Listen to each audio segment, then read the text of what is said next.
Good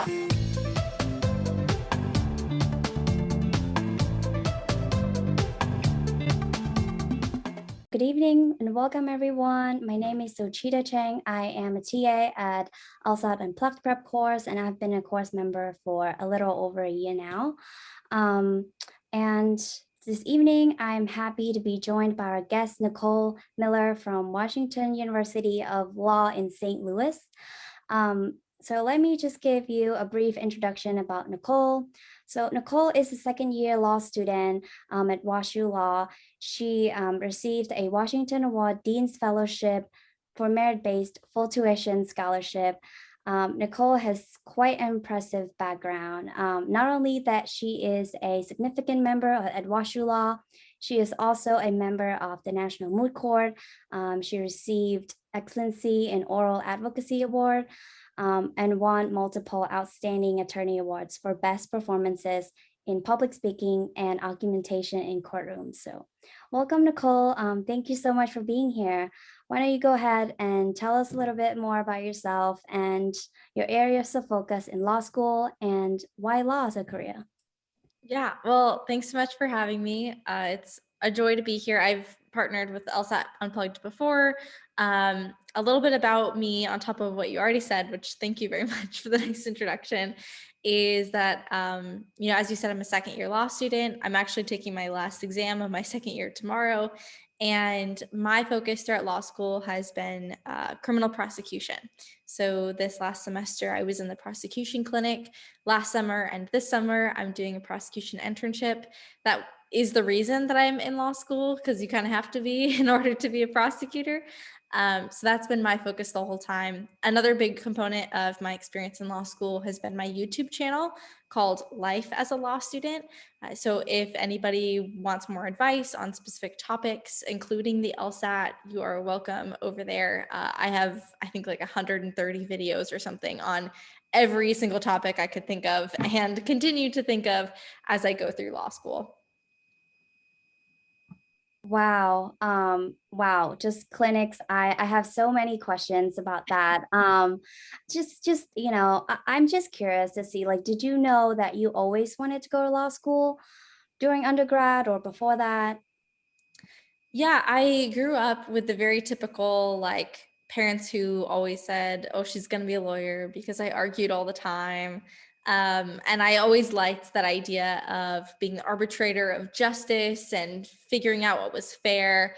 But I really knew that law school was going to be my direction the sophomore year of high school, because I joined the mock trial team for my school and was placed as a prosecutor for the team. And within the first week, I was like, people can get paid to do this. This is so fun. I loved going into the courtrooms. We were judged by actual sitting judges and attorneys, and the feedback I got from them was just invaluable. I really felt at home in the courtroom. I loved every opportunity for public speaking I could get, which, don't worry if you want to be a lawyer and don't want to public speak. There are lots of lawyers who don't do that, but I really liked it. And I always found criminal law to be really fascinating too. So it started when I was in high school, but then by the time I got to college and now law school, there are a lot of other elements of the criminal justice system that I'm just really passionate about. And it turns out to be an area where my passion, interests, and skills, I'd like to think, all intersect. Wow, and dedication, I would add. So early on, that's very, very cool. Um, so, let's talk a little bit about your law school applications, such as LSAT, law school resume, and more, for what have got you into WashU Law. When did you start studying for the LSAT, and how was that experience like for you? So I graduated college in December of 2018. So I think I started studying for the LSAT January 2018. So it would have been the middle of my junior year in college. I took the LSAT that next June, like right at the beginning. So I technically had a total of 5 months of studying, but I really was barely studying at all. I studied a little bit in January, a little bit in February, basically none in March, and then picked it up at the end of April and went really hard all the way through May. So you can call that what you will. I would say it averages out to about 3 months of studying. And that was probably not as much as I should have done in retrospect, but it was enough for me to meet my goal. So if I had studied as much as I should have and focused more on especially reading comprehension, I didn't even study that at all. I was like, I know how to read. If I had studied that more, I probably could have gotten an even higher score than I did. But I knew that to go to the kind of school that I wanted to and get a good scholarship, and to be, on the path that I had already carved out for myself, I needed to get basically 167, 168 or higher. And I really didn't like studying for the LSAT. So if I could get that on my first try, I wasn't going to come try again. So I took the LSAT in June, got a 169 and was like, cool, that is good enough for me. Didn't have to take it again. So that was awesome. Amazing score, 169. Wow. And, yeah, and just the 3 months that you study, there's people who have studied so much longer. And I know reading comprehension is not, it's very, very different, to other component, but it's definitely improvable for sure. I'm right now just trying to learn more about reading comprehension and put more effort into that. And I'm just curious because we do have, we have a YouTube, Steve has so many blogs that he put up, podcasts. How did you find LSAT Unplugged, and how did it play a role in your LSAT prep? Yeah, so I just kind of Googled LSAT prep, help me. I had no idea what to do. I didn't have any friends who were going to law school. None of the people in my family are lawyers. So I was figuring it all out as I went, which is why I made a YouTube channel, because I was like, there's got to be other people like me who just need a little help trying to figure out how to get started. But yeah, I was just Googling it and his blog came up. So I didn't even know about the podcast or the YouTube channel. I don't know how developed they were at the time. They could have been fully developed. I didn't know. I didn't find them. But I found his website and some of the free cheat sheets and practice exams and practice questions. And that really supplemented my studying along with what I primarily used, which were the PowerScore Bibles. Okay, wow. Yeah, so just using the free stuff and studying for 3 months, you were able to to get a 169. That's very, very impressive. I'm so jealous right now, but we'll talk about that later. So wow, so yeah, okay, let's just talk about your law school resume, right? So now that you've a law student, you've been in law school, is there any tips or things to avoid for future applicants to write their resume? Okay, so on your resume, things that let me start with, should definitely include are things that make you unique, one, and things that show a clear interest in law, two. And those don't have to overlap necessarily. Law schools know that the people applying to them want to go to law school. So it's great if you've done an internship with the district attorney, if you I don't know, have a connection or a personal reference who can write you a letter who's a lawyer. That's awesome. Definitely include that. But if you are on the dance team, or you were in the theater, or you were a math major, talk about that stuff too, because that makes you stand out from other applicants. Include it on your resume, but more importantly, I would make sure that you include that in any interviews you do with the law school and on your personal statement in some capacity, which I think we're going to talk about later. Things that you should avoid on your resume are things that are just totally unrelated. Something I learned way later in life than I should have is that your resume is not a complete work history. We don't care about the summer that you were babysitting 4 years ago. That's not, unless that is influencing why you became an elementary education major, it doesn't need to be on your resume. So a resume is just focused on the qualities that are going to make you stand out to whatever you're applying to. So in the case of law school, things that show an interest in law and things that make you unique. Kind of tell a little bit of a story, make a list of who you are as a person, not just, the random job that you had at Office Depot or something. Yeah, that is so interesting to hear. Because I know, there's certain perspectives on like interest. There's that interest, like, at the bottom of your resume, from for different, like law school resume. But there's some people who saying not to put your interest because people don't care about whether you like cooking because it's very, generic or basic, right? But there's also other people who like, okay, show that your interest in skiing like in a certain area of the country, right? Right. Yeah, and also from what I hear is that basically not just list every job that you've ever had, because I guess ever, in college you probably work a lot just, for different aspects of like finances, or just have some time. um so not to like basically list everything that you work, just clarifying that basically your interest in law school, and I guess how you are as an applicant, like, I guess they want to see sort of like um, a theme on your resume, would you say?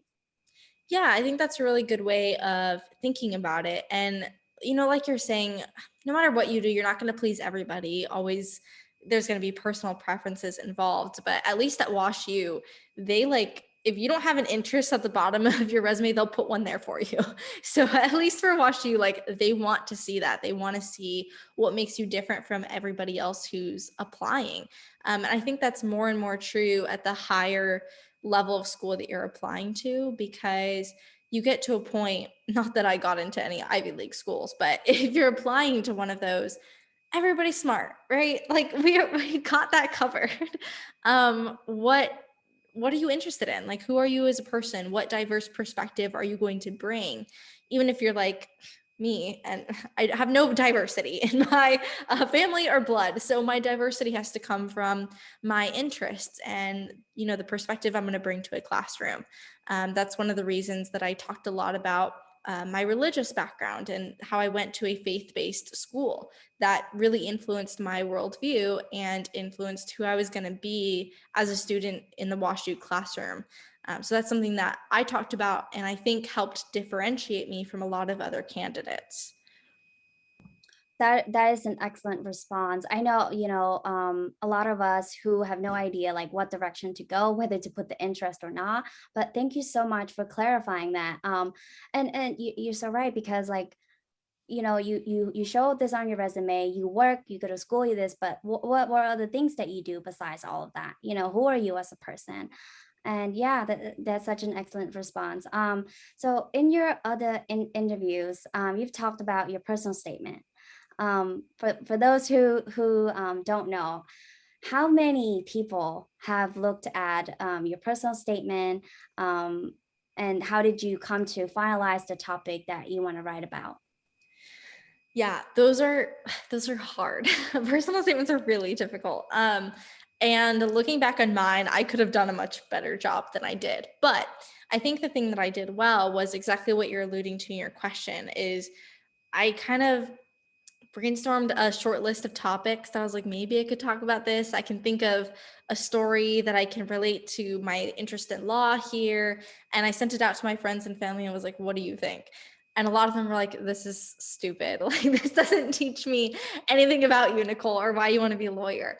And so what I settled on, as I mentioned before, was talking about my faith background and how that influenced the way that I think about law and the world more generally, how it influenced me wanting to become a lawyer. The thing that I could have done a lot better was tell an actual story instead of just describing myself. And now through my YouTube channel and my website, I actually offer personal statement reviews to people, whether they're subscribers or whatever, just anyone who finds me. I will read their personal statements. I will give them feedback, not only on grammar and sentence structure, but on the tone of their essay. And if they're telling a narrative that's compelling and explaining who they are as a person, it's great if you can talk about how that story relates to why you want to be a lawyer, but it's not necessary in a lot of cases. I've read a lot of personal statements where people talk about their work experience and what they've done in the 10 years between college and law school. I've read some about people who moved as children or whose parents were immigrants and how that influenced them going into college and trying to develop, sorry, that was my phone, trying to develop a work ethic for themselves.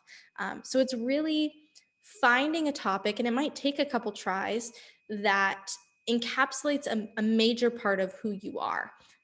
This is really helpful if you have a school who doesn't do interviews as part of the application. This is their one chance to hear from you. You know, your LSAT is a number, your GPA is a number, your resume is like a bullet point list, right? Your personal statement is a chance to just talk about what's important to you, who you are, why you want to be in law school, what you're going to bring to the legal field. It's probably, I don't want to say the most important part of your application, but maybe the part of your application that could swing you from a no to a yes more than anything else. I've heard, I'm going to turn this off. I'm so sorry. I've heard actual stories from people who had GPAs and LSATs just absolutely at the bottom of the chain, who got super great scholarships because of their personal statements. I don't know this for sure. I think my personal statement, as much improvement as it could have used, is probably what got me a full ride scholarship, or at least contributed to it, because people got to see who I was as a person, and beyond the numbers, which especially at a top ranked school are going to be the same as everybody else's. My numbers, as great as they were, I think I had a 3.9 GPA and a 169 LSAT. That's average at WashU. That's not top 10%. I'm like in the middle. So having a personal statement and an interview and a resume that set me apart and gave me a unique perspective from my religious background to my interest in being a prosecutor, that's what got me the scholarship. I mean, it has to be, because my numbers certainly didn't do it. That's a really long-winded answer, but I just think that personal statements are really undervalued and underestimated. The power of a personal statement is amazing. If you're investing money, as I'm assuming all the people watching this video are, in improving your LSAT score, you should be investing money and time in improving your personal statement, because it can do just as much as far as getting scholarship offers and getting admissions. Those are such great advice. I have to go back and look at my personal statement again, and I just feel like there's so much work now that I've talked to you and you just explained a great deal. Wow. Okay. So yeah, so it basically give you like a chance of describing yourself from apart from your resume and all the numbers. And that's so interesting to hear that you have sent out your first topic, and then everybody just kind of give their opinion, and then that's how you come to like your the topic that you ultimately went with. So when you mentioned actual stories is like examples of like more descriptive in terms of personal resume, personal statement, I'm sorry, or I don't know, because there's people, people write very different personal statement. I've read there's one very descriptive, and there are ones just like straight to the point. Mm-hmm. What's your take on that? I think personally, and I've read a lot doing these reviews. I've easily read over 100 personal statements. The ones that stand out in my mind that I still remember a year or two later, which is really what you're going for, are the ones that have the most detail that's relevant and in the shortest amount of space.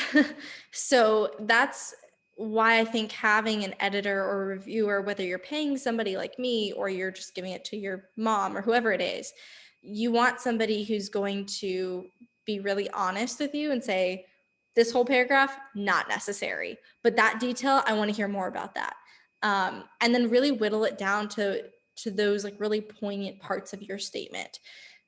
For example, I don't need a paragraph on your day-to-day life in the company you spent 10 years at. I want to know, why aren't you there anymore? Like, what triggered your transition from that company to wanting to go to law school? I don't really care about the numbers and the data of, what's something that's on your resume. That's another thing too. If it's on your resume, you don't need to like detail it out again. You only have most of the time 2 pages. That's going to be the only picture the admissions office has as you as a person. So don't waste it. Don't waste it on what they already know. Don't waste it on details that have nothing to do with who you are as a person or just something that you did. We don't really care about what you did. We care about why you did it and what that says about you more generally. Thank you so much for clarifying that. I'm gonna need more detail because I still have personal statement. Maybe you could give me a little tip and help. Yeah, Um, for sure. yeah, so WashU Law, top 16th best law schools in the US according to US News. Um, can you walk us through a little bit about your decision making in terms of choosing WashU Law? Sure. So I'll be perfectly honest, and then I'll give a more generally applicable answer. For me, it really came down to the money because I was so blessed and lucky to have really great offers from a lot of really great schools. And then WashU gave me a lot more money than all the other really good offers. So it became easy when at the time, just top 20. I think we're the number 19 or something. We've jumped up a couple spots in the last 2 years. Which is great for me. I'm like, I'm happy. Keep going, WashU. Makes me look better. But at the time, like top 20-ish, law school was giving me not only a full ride, but then eventually also offered a living stipend on top of that and a guaranteed clinic experience and a setup mentorship. It was just like all these things. And they really showed a lot of interest in me as an applicant, knowing what my personal interests were and what was important to me, and then giving me ways, even before I had said that I was going to go, to make those dreams happen. So that meant a lot to me. I fully understand that not everybody has the opportunity to decide between a bunch of full ride offers. So if money isn't the easy deciding factor for you, other things that I think are important are one, environment and community. It's been a little hard the last year of not being able to visit schools. I don't know how I would have done that. If you can visit a school, you really, really should. It makes a big difference. There was one school, I don't want to call them out, so I won't say which one it was, but I went to one school and I drove like 3 hours to get there. And I got on campus. I was like, I don't like it. I don't like it here at all. I don't want to spend 3 years in this place. It just felt so dead. There weren't any windows anywhere. It was just like a basement library, cubicles, like never ending. And like, this looks like a dungeon where law students come to die. And I'm not interested in studying here for 3 years. So I think that's pretty important to make sure that you're in an environment that you feel comfortable in. You're going to spend a lot of time in the library. Make sure it's a library that you like. Money obviously is great. Whoever's giving you most money isn't necessarily the right option, but certainly don't, spit on them. Like, consider it. Money is a big deal when you graduate, especially depending on what kind of job you're going into, how competitive that field is, etc.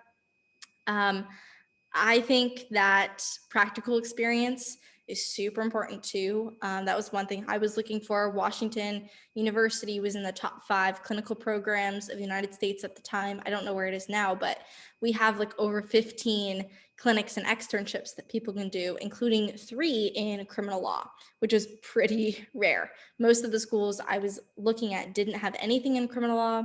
If they did, it was with the public defender's office, which is great, but is not what I wanted to do. So the fact that we had a prosecutor's office, an externship with the DOJ, public defender's office, wrongful conviction clinic, and like we had 5 that were all things I'd be interested in doing. That is super important. And WashU guarantees that every student will be able to get one.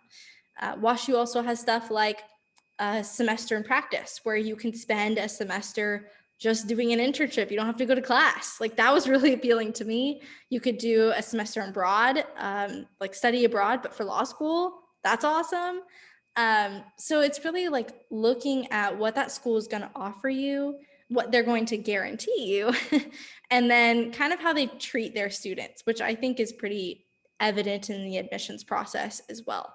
One other thing to consider, which kind of goes hand in hand with visiting, is the location of the school. So if you are from Kansas and you want to stay in Kansas, you have no interest in living anywhere else, you don't need to go to Harvard. Go to school in Kansas. You'll probably get more money. and then you can reach your goal. Go to the school that's going to meet your goals while costing you the least amount of money. I think that that's great advice generally. If you aren't looking to go to just a regional school, you want to have a broader reach, you're trying to go to a top ranked school, it still kind of matters. You're going to spend 3 years in whatever city you're in. St. Louis is not my favorite city, to be honest with you, but that was the only downside of WashU for me. So that ended up not being controlling, but if I didn't have the offer that I did from WashU, I probably would have picked, actually my second choice was Notre Dame, which was in a city I liked a lot better. So I don't even know what I just said. Money, location, school environment, how they treat you during admissions, practical experience, and other educational opportunities. These are all things that I think are important. They may be more or less important to you depending on where you're going, what your financial background is, why you're in law school. But I think that they're all worth considering, even if you weigh them differently. Wow. So they were like, I want Nicole. I'm going to offer her everything that she likes, prosecute the clinics, the living situation. Wow. I was like, I will take it. I understand. WashU has a reputation of they buy statistics because the higher ranked students you have, the higher ranked school you have. I was happy to sell my statistics to WashU. I'm like, highest bidder is getting the win because they were all giving me a lot of money. I mean, if you have the option to do that, if you have the option to graduate with no debt from law school, you need a really good reason to not pick that school. It's a pretty significant factor. That is absolutely true. That is, I feel like it's a no-brainer, going graduate with no debt and just and going to law school for the 3 years. So I also would say that LSAT will probably play a bigger role in that personal statement that you just mentioned, and law school resume, and I guess how you are as an applicant, right? That your applications that you put into. I just want to pick point because you mentioned something about internship. You can do internship at WashU without going to class. That sounds so cool. Can you elaborate more on that? Yeah, I didn't even know that this was a thing before I was at WashU, but I was asking someone in the Career Center. We have a great Career Center, by the way. That's another factor too. Look at the Career Center and how they interact with students. I was talking with them about maybe wanting to do a public defender internship just to kind of get both perspectives, even though I know I want to be a prosecutor. And they directed me to talk with a student who had done an internship with a public defender but during a semester, like in the fall or the spring of his second year. And I was like, what do you mean he did it during the semester? Like, how do you, because this is before the virtual classes, you can't do both. And he was doing the internship in North Carolina. I'm like, how do you do that? And they said semester in practice. I'm like, tell me more. And basically you get 12 credits, which is the minimum that you need to be enrolled during a semester, just for doing an internship like you would over the summer. So if you're unfamiliar, law students over the summer almost always have a internship, usually like 8 to 12 weeks or so. And that's what you spend your summer doing.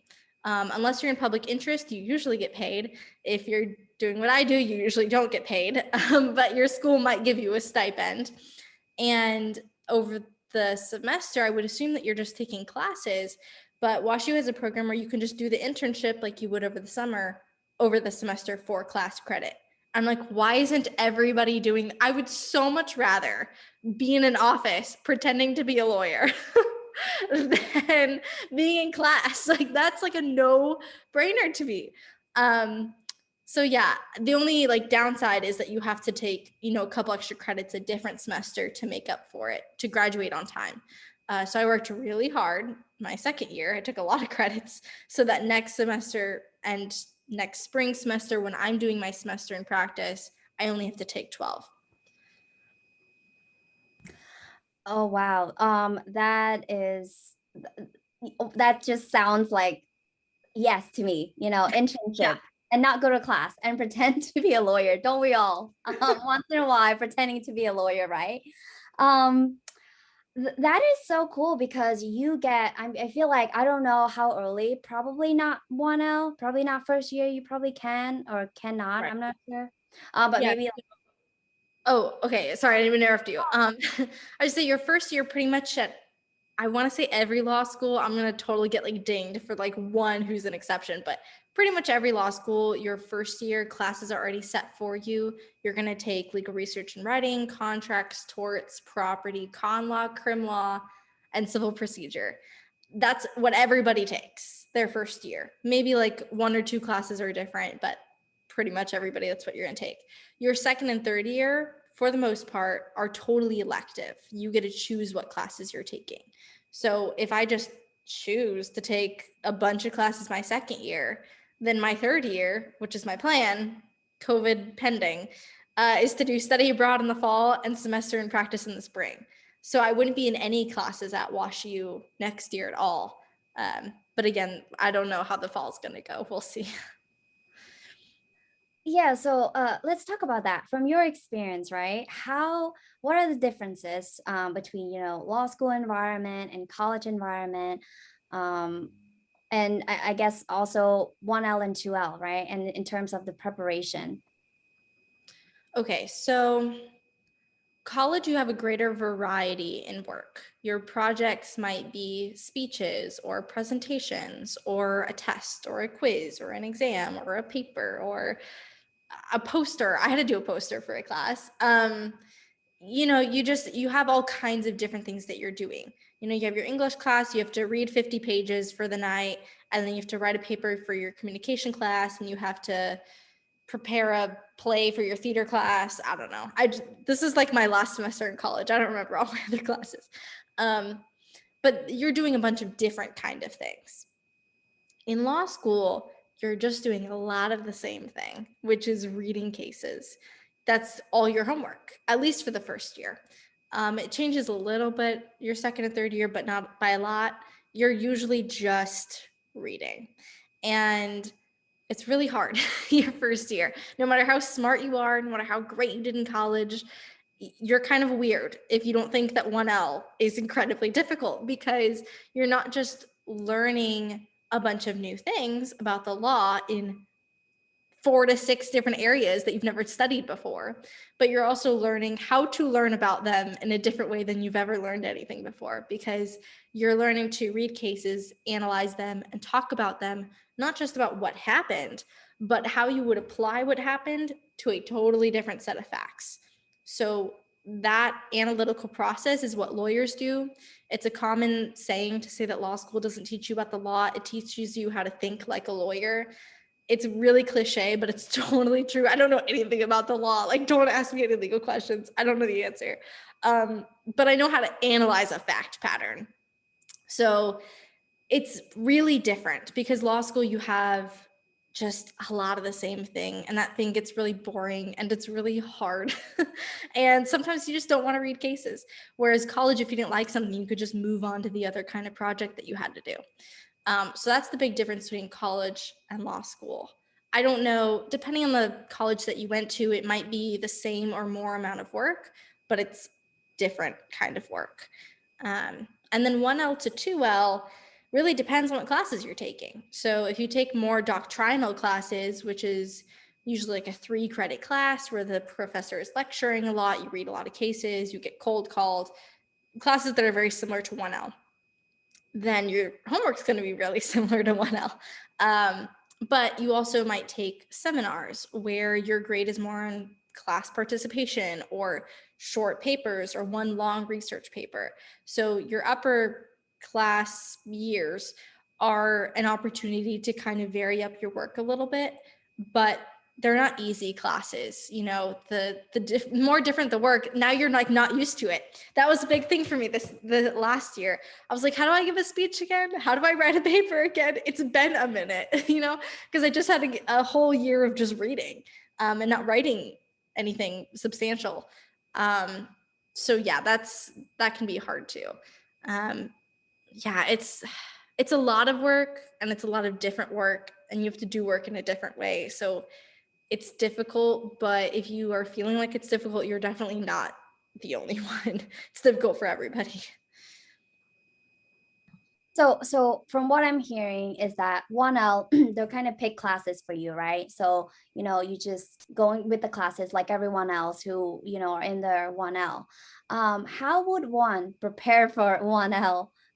Because I have not gone to law school, and I would really like to know if there's anything, like that future applicants can do to prepare for that. Yeah, it's a tough question because no matter who you ask, you're probably going to get a different answer. I'm in the camp of you can't prepare for 1L and you probably shouldn't. It's probably to your benefit to just not. Um, the only thing that I would say is maybe if you're in college and they have a class on like criminal procedure or civil procedure or whatever version of law, you're already going to take that in law school, but it doesn't hurt to just be familiar with the process when your grade isn't so competitive. I did mock trial in high school and college, as I mentioned. That really helped a lot with criminal law and criminal procedure because I'd already practiced like doing a bunch of those arguments. So I think the best thing and really only thing you can do, which isn't going to help you at all with being a law student, but might help you in a couple of the classes, is just be familiar with procedure so that not every term is unfamiliar to you. The other thing I would say, selfishly, is watch videos of people in law school talking about law school. You don't have to watch my videos if you don't find me entertaining or helpful, but there are now a lot of law school YouTubers. Some of them focus more on like vlogs and kind of like entertainment lifestyle stuff with a little law school here and there. That's great. I'm much more what I'm doing now, just kind of talking at the camera about different topics in law school. That's the kind of video that would have helped me, and there weren't a lot of. Now there's a little bit more.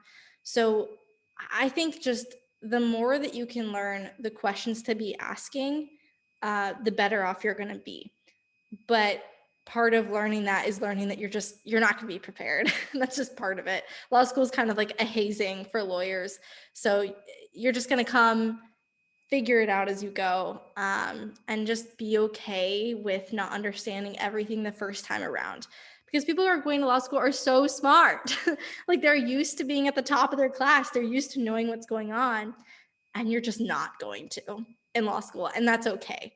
So I think being comfortable with that is the best preparation you can do. Set yourself up with a good support system of family and friends. That would be great. Maybe don't go to law school like I did, far away from everybody that you know. Yeah, there's nothing you can do to learn to write better or read better. That's what law school is for. Don't go to law school before you're in law school. But as far as just kind of setting yourself up for success so you don't have other things to worry about, that would be great. What you just said is so valuable. That's preparation for law school.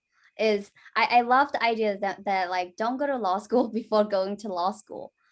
That is such a cool advice because like for me and I'm sure probably others as well, like the type A, like I like to be over prepared, like I'm like freaking out law school, oh my gosh, I'm gonna start 1L. But that is such a great advice, and just familiar with the term and watch the video. I am definitely going to watch your video.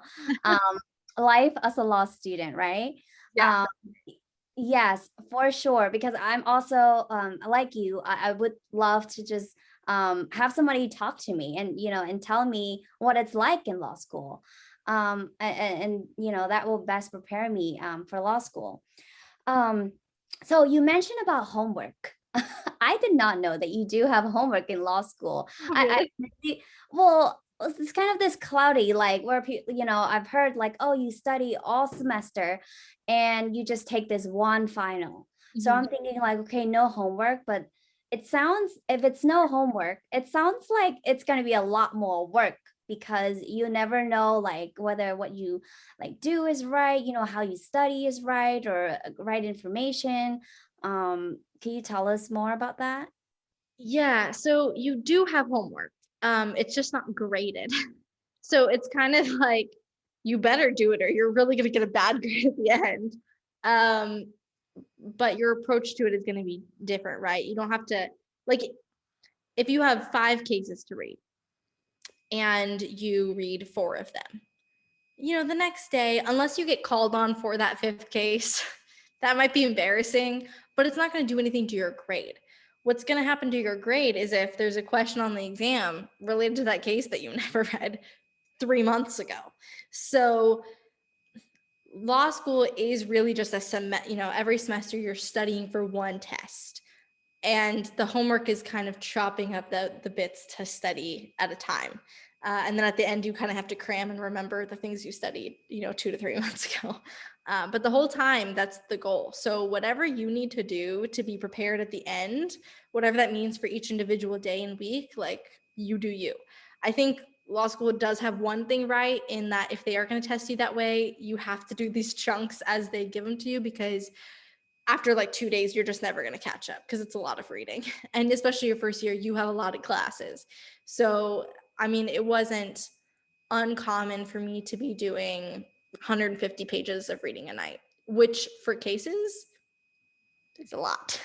Another thing I will say is you have more homework to do than is physically possible to do a lot of the times.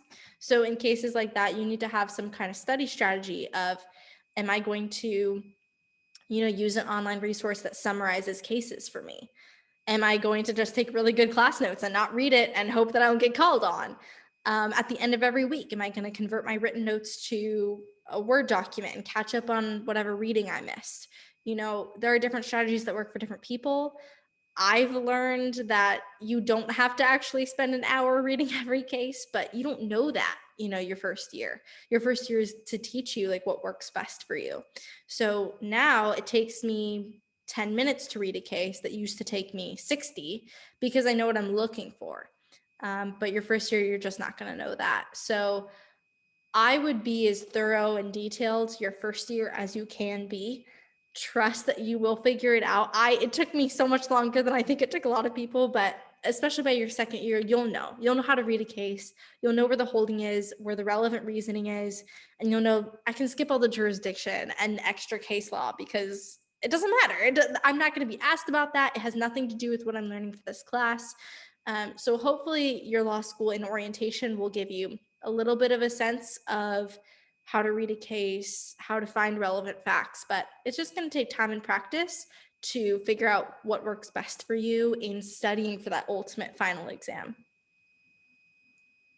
So you're basically the, the minute you enter law school, that's the earliest you start preparing for finals. That's what I'm getting here. Pretty much. Huh. So you read 150 pages a case and a few cases to prepare before each class, I'm assuming. Yeah, well, not every case is 150 pages, thankfully. No, just that's kind of like a night kind of compiled for the classes I was reading for each day. Yeah, the cases might be anywhere from like 1 page to, I've had a 50-page case before. That sucks. I just didn't read that one, I'll be honest. But yeah, it really just varies. But you'll get a feel for it, and hopefully your first week or two, the professors will like ease you in, kind of help you along. But you are going to feel like you're drinking from a fire hydrant a lot of the time.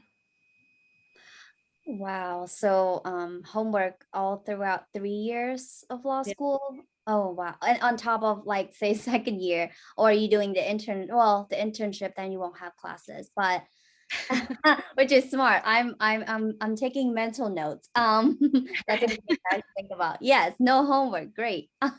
Well, well, internship, I guess, will they have finals still or no? No, so you not every law school class necessarily has a final exam. All your first year's classes do, except for legal research and writing. Those are papers, obviously.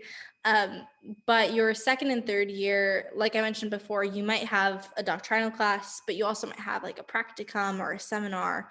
So those might have a final paper. I had a class this year where it was just 4 short papers and we were done by finals. So nothing to do for that class or finals period. That was great. Internships, you never, that I know of, have finals. I don't know what they would test you on. So the idea of a final exam is kind of to usually give you a fact pattern. You point out all the issues that you see relevant to what you learned in class, and then you apply the rules that you learned in class and your reading, and the reasoning behind those rules to the new fact pattern in the exam, and explain kind of what your outcome would be and why. So it's less memorization and more kind of what I talked about before, is how to think like a lawyer in that particular topic. So if it's contracts, you need to know what a contract is. You need to know when there is and isn't a contract, and what happens if somebody breaks that contract, because you're going to get a set of facts and you're going to have to go through each of those issues. Was this a contract? Why was it a contract? Did anyone breach it? Who breached it? How did they breach it? What do we do now that they breached it? Why do we do that? That's kind of the process. So when you're studying, you're really trying to take in the reasoning, but it's less just straight up memorization. It might depend on your teacher, but as a general rule, you don't have to memorize a ton of stuff. It's more just, how do you apply what you were supposed to be learning? And in some classes, that's just not relevant, like an internship or a seminar when you're reading academic papers and writing them. You didn't necessarily learn anything to apply. You just started giving and forming your own opinions on things. Sounds very cool. It's a lot, but it also gets me excited about law school. And a lot of reading, but I hope there's other students and study group and helping each other out. Now that we're on the 1L and 2L, so you mentioned about 2L being electives, right? Is there, I don't know if there isn't like an advisor, mentor who kind of help you like pick an area of interest, right? I don't know, because when you mention electives, I guess it's kind of, I've heard from other people, like, so your second year is when like you're going towards what you want to do, and how would one know that interest, right? Because I know people say they go to law school, they want to be I don't know, a contract lawyer, but then ended up doing something completely different. How do we know, like, is there a way to find out, kind of your interest, and then anyone who help you picking those electives? Yeah, so the first thing that comes to mind is usually there's going to be a couple people at the law school who are helping with the career. Like the Career Center might give you advice. You can talk to different teachers who are in charge of subjects that you find interesting for advice. We have an academic advisor. We also have peer academic advisors who are pursuing internships or jobs in different areas. There's always mentoring opportunities and networking opportunities with other attorneys. So just talking with people on a very low level formality, and no like stakes, just to say like, hey, what do you do? Why do you like it? I think that's really helpful to do. That's something that people can do before they're in law school. I think it's great to come into law school with an idea of what you're interested in. I always tell people, like, do not go to law school if you don't have to go to law school. I have to. Being a prosecutor is the only thing I've ever wanted to do. So I kind of have to go to law school to do that. But if you have other interests that don't require a law degree, try those first. Uh, if you're like, okay, I definitely want to be a lawyer, here's what I like about the law, and that interest feeds into criminal law and family law, for example. Those are pretty related and have a lot of overlap. But you're like, I don't really know between the two what I would want to do. Talking with people, great idea. Taking family law and taking criminal law, great idea. Doing internships or shadowing people in those jobs, also great idea. Your second year, I would say that your second summer is kind of when you need to start having a formative idea, because you're going to take a job that very often can lead into your postgraduate job. And that, not always, but usually is pretty determinative of the first big segment of your career, at least. If it's going to be big law, corporate, tax, property, wills, whatever it is, you're probably going to do it for a little while, at least. So your second job should probably reflect whatever you think your interest is mostly going to be. But your first year, gives you exposure to all those classes I said before, and that covers most areas of law, at least touches on them. So if you're really just not sure, your first year probably will give you a clue. Your second year and your first summer, you can kind of try out different classes and internships if you're not sure. And then your second summer is kind of like all right, I figured it out. Or if you really like hate it, you need to figure it out really fast. You're kind of running out of time. Then, not definitively, but speaking generally. So I was really lucky and that I knew what I wanted to do. Not everybody's like that, and it's okay. But I don't know. I feel bad like putting extra pressure on people going to law school, but like you kind of need to have a little bit of pressure because law school is expensive. It's a big investment of time and money, let alone mental health. Like it takes a lot out of you. So you want to make sure that you're going to get something worthwhile out of it, not just that's a paycheck, but something that's important to you, that you are passionate about. So if you can, I would really encourage you to find something that you at least could see yourself sort of liking by the time that you go into law school. Thank you so much for that. That is such an elaborate answer for this question. And I've just learned so much from, from your experience as a current law student. Um, so 1L, yeah, you kind of have that summer to kind of, I guess, kind of intern at whatever you like and kind of see if you like that or not, or if you need to switch. And you've mentioned your prosecution clinics, right? You said you always wanted to do that. I don't know if you have started doing it during first 1L, 2L, and can you walk us through how is your clinic set up? Yeah, so your first year, you pretty much just do your classes. You don't really have time to do another job or a clinic. If you think you're gonna have a part-time job your first year, like don't expect to be at the top of your class because you just can't. You don't have enough time. Your second year, at least at WashU, you get credit for being in a clinic. And I think that's true for most schools. So it's not on top of classes, you're doing a clinic instead of some classes. So like this semester, I had 16 units. 2 of them came from doing moot court, and 6 of them came from doing my clinic. I was working 20 hours a week in the local prosecutor's office, which is a lot for 6 credits, but that's what I did. And then I just had 3 other classes on top of that. So my prosecution clinic looked like going into the prosecutor's office and looking over police reports and conducting preliminary hearings and being like a junior attorney in the office basically, except that everything you do has to be supervised by somebody else. So clinics are awesome because like I kind of said before offhandedly, you really get to like pretend that you're a lawyer. You just have somebody watching over you and making sure you're doing it right, not screwing it up.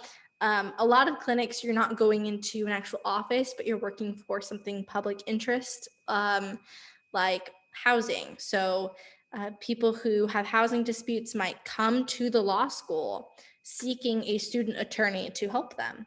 And you might file things on their behalf, walk them through how to submit a motion in court, whatever it may be. And you'll have supervisors to help you because when you start the clinic, you don't know how to do those things either.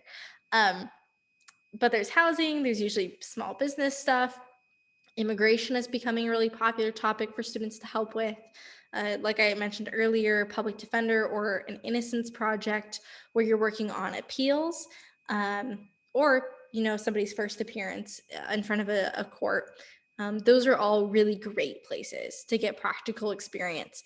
And it's, in my opinion, way more fun than going to class. I think it's also more useful than going to class.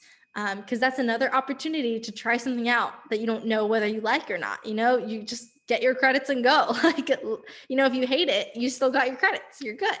And if you love it, now have networking. It's awesome on a resume. Like, there's pretty much nothing that looks better on a resume, I think, than a clinic or practical experience of some kind, because you're saying like, I dedicated 20 hours a week to doing this job already. Like I already know how to do it. So please pay me. Clinics are great. They're the best thing that you can do in law school. I think no matter what area of law you're going into, it shows drive, it shows dedication, and it shows a willingness to learn, which is what you're going to have to do in any job that you go to anyway. Yeah, and I mean, I feel like the practical experiences that you're probably not gonna get when you're a lawyer, because I feel like when you're a lawyer, you don't have time to pick and choose what area you want to go to, unless I don't know if you like, I know like people doing two different things, pro bono work for, say immigration or working for the government, but that's just so cool. So you go into classes and doing clinics at the same time, you get experiences. It's kind of like a mix and match, and just makes it more fun, I Yeah, guess. totally. Yeah, wow. Um, those sound so great and so awesome to hear. Um, we are at the top of the hour. I could sit here and talk to you for another hour or two. You're so interesting and so fun to talk to. Thank you so much for being here. Is there any final words you would like to share with the LSAT Unplugged community and those who are going to watch the recording? Yeah. I mean, I don't remember if I said this while it was recording or not, but the LSAT is not determinative of how well you do. You're all in an LSAT course, and that's awesome. Like that's really great that you have the resources and the dedication to spend time on this. I think it speaks a lot to your character. But no matter how well you do on the LSAT, whether you get a perfect score or like a 150, it doesn't mean that you're going to be a good or a bad law student. It doesn't. So apply the character traits that you're applying to the LSAT to your career as a law student and a lawyer. That's what's going to show through. Utilize the other aspects of your education and your application to boost up who you are as a person. And don't stress too much before you have to. I'd say don't stress about law school. You will once you're in law school. But before then, enjoy the time you have and just be an interesting person. Like, go make friends, go travel, go do other things, because once you're in law school, so much of your time is sucked up by law school. And I'm probably like the most negative person you've ever had on these interviews, but like I don't like law school, and I don't think anybody likes law school, and that's okay because hopefully you're going into law school in order to do something that you're going to love. So it's just 3 years. There are lots of good opportunities to have fun, like clinics, practical experience. If you want to hear more about those things, please come over to Life as a Law Student. I post every Saturday different videos. Sometimes it's fun stuff like touring around St. Louis, showing you my apartment, or going through my closet like I did today. And sometimes it's more informative, talking about my clinical experiences or what cold calling is like or imposter syndrome. So I really hope that I will see you guys over there at Life as a Law Student sometime very soon. You can also follow me on Instagram at LAA Law Student. And I really hope that I get to chat with some of you. Good luck to everyone taking the LSAT this year. Thank you so much, Nicole. It was a pleasure speaking to you, and I hope we stay in touch, and maybe you'll come back on another time again. Absolutely. Would love to. Please email me anytime. I will. Thank you so much, and have a good night. All right. Bye. Have a good night, everyone. Thanks for tuning into the show. Please subscribe if you haven't done so already to be notified of new episodes as I release them. And feel free to reach out if you need anything at all as you move forward with your prep. I'm happy to help however I can. In the meantime, I'll wish you all the best and take care.